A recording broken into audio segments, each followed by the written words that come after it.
Di usia-usia paling mendekati ya, maksudnya pas lihat teman-teman udah pada punya berkeluarga, punya anak gitu kan, kadang-kadang ada pasti pikiran kayak gitu, kadang-kadang ya, maksudnya karena namanya makhluk sosial pasti nggak lepas dari ngebandingin lah ya, kita ngebandingin dengan ini, ngebandingin dengan itu gitu. Dan sempat agak masa-masa kehilangan teman karena teman-teman udah pada berkeluarga dengan kesibukan masing-masing gitu betul. ya, ada yang seperti itu sih. Jadi teman-teman sepantaran pada hilang, kadang-kadang kita harus gaul sama yang lebih di bawah atau mungkin sama ini. Tapi sekarang udah enggak kok, teman-teman sepantaran yang pada nikah, soalnya kemarin akhirnya bisa ngumpul lagi. Kenapa tuh? Karena pada cerai mereka.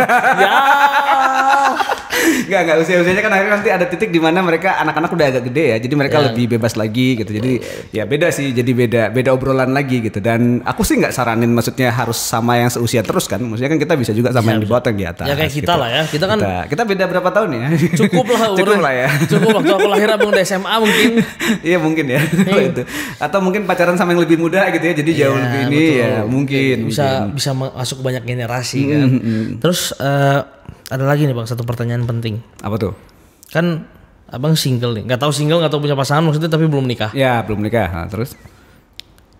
Pernah nggak abang ngebandingin lebih enak mana hidup teman-teman abang yang sudah menikah sama abang yang masih belum nikah? Oh, kadang-kadang sih tergoda, tapi nggak bisa selalu apple to apple ya, karena kan emang ada hal yang berbeda sih ya, ada hal yang berbeda gitu. Dan kalau teman-teman cerita kayak apa berat pasti punya anak, tapi kan pas ada kebahagiaan tertentu yang mungkin nggak bisa kita dapat ya saat anak misalnya masih kecil terus ngebawain hadiah ke ayahnya atau ke ibunya gitu kan, sesuatu yang bawain air minum aja itu kadang-kadang buat mereka kan sesuatu yang membanggakan gitu. Dan kan. mungkin rasanya sudah cintanya beda lah gitu. Nah itu yang kadang-kadang ya mungkin nggak bisa dirasain gitu sama yang belum nikah. Tapi ada beberapa aspek juga yang kadang-kadang bisa dimiliki oleh rekan-rekan yang belum nikah karena mereka punya kesempatan yang lebih luas untuk tanggung jawab. Jadi kadang-kadang bukan cuma pekerjaan, jadi bisa di organisasi, bisa berkarya di kemanusiaan, bisa hal-hal lain yang mungkin kalau menikah jadi terbatas gitu ya. Jadi kayak kesempatan kebebasan yang belum tentu ada gitu ya betul, udah menikah. Kayak aku aktif di gerakan lintas iman misalnya kan, kayak teman-teman gitu.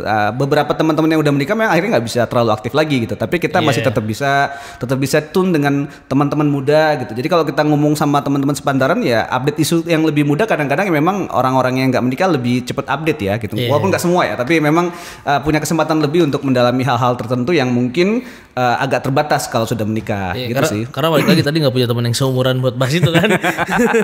Ya kan sekarang udah ada karena udah pada cerai mereka. Enggak ding, bercanda. Jadi menurut abang single after 30 itu ya nggak masalah sih ya?